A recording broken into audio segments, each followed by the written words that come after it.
తిరుమల కల్తీ నెయ్యి కేసులో విచారణకు సిట్ దూకుడు పెంచింది. టీటీడీ మాజీ చైర్మన్ వైవి సుబ్బారెడ్డికి నోటీసు జారీ చేసింది. ఈ నెల 13న విచారణకు రావాలని నోటీసుల్లో సిట్ పేర్కొంది. అనారోగ్య కారణాల వల్ల వెంటనే విచారణకు రాలేనని, ఈ నెల 20న విచారణకు హాజరవుతానని వైవి సుబ్బారెడ్డి సిట్కు చెప్పినట్టు తెలుస్తుంది. ఈ కేసులో ఇప్పటికే 24 మంది మీద కేసు నమోదు చేసిన సిట్ 10 మందిని అరెస్టు చేసింది. ఇటీవల 2 రోజుల పాటు మాజీ టీటీడీ ఈవో ధర్మారెడ్డిని సైతం సిట్ అధికారులు విచారించారు.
తిరుమల కల్తీ నెయ్యి కేసు విచారణలో సిట్ దూకుడు పెంచింది.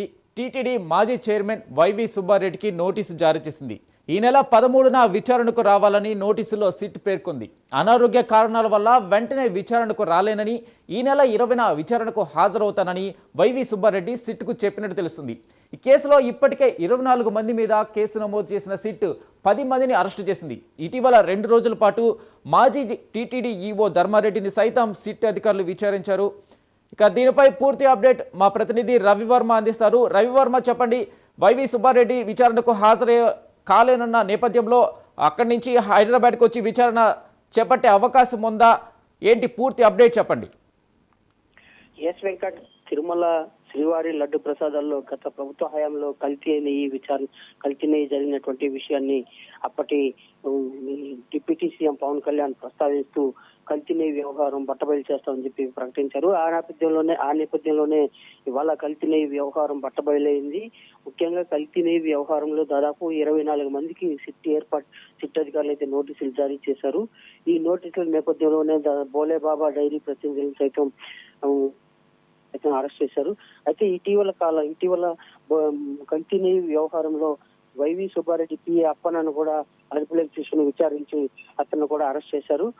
ఈ నేపథ్యంలోనే అప్పన్న అరెస్ట్ చేసిన నేపథ్యంలోనే ఈ వ్యవహారం వైవి సుబ్బారెడ్డి కూడా ప్రమేయం ఉందని చెప్పి భావించి వైవి సుబ్బారెడ్డి కూడా అప్పటి టీటీడీ చైర్మన్ గా పనిచేసిన వైవి సుబ్బారెడ్డి కూడా నోటీసులు అయితే జారీ చేశారు. అయితే అనారోగ్య కారణాల రీత్యా తాను 13వ తేదీకి రాలేను అని చెప్పేసి 20వ తేదీ వస్తానని చెప్పేసి కూడా టీటీడీ సిట్ అధికారులకు అయితే స్పష్టం చేసినట్టు కూడా తెలుస్తా ఉంది.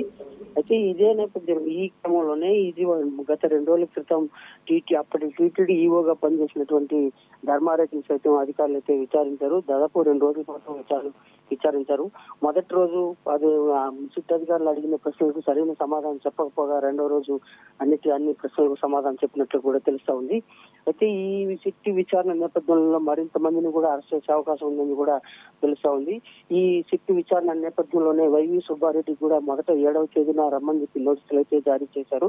14వ తేదీకి రమ్మని చెప్పేసి, అయితే 14వ తేదీ అనారోగ్య రీత్యా నేను రాలేనని చెప్పేసి స్పష్టం చేయడమే చేశారు. అయితే మరోమారు నోటీస్ జారీ చేయడంతో 20వ తేదీ వస్తానని చెప్పి కూడా అధికారులకు స్పష్టం చేసినట్టు కూడా తెలుస్తోంది.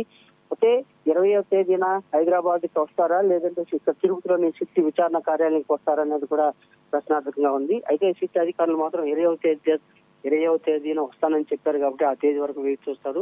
ఆ తర్వాత రాని పక్షంలో అతనికి మరోమారు నోటీసులు ఇష్యూ చేసే అవకాశం ఉంది కూడా తెలుస్తా ఉంది. అయితే ఈ సిట్ విచారణ నేపథ్యంలోనే బోలే బాబా డైరీ, వైష్ణవి డైరీ ప్రతినిధులు సైతం మరోమారు విచారిస్తున్నారు. అయితే దాదాపు 50,28,000 లీటర్ల కల్తీ నెయ్యి జరిగినట్టు కూడా అధికారులు అయితే నిర్ధారించారు. దాదాపు 200 కోట్ల మేర మనీ ట్రాన్సాక్షన్ జరిగినట్టు కూడా స్పష్టంగా తెలుస్తోంది. దీనికి సంబంధించి మరింత లోతుగా విచారణ అయితే కొనసాగిస్తూ వస్తున్నారు Venkat. Right Ravi Varma, thank you.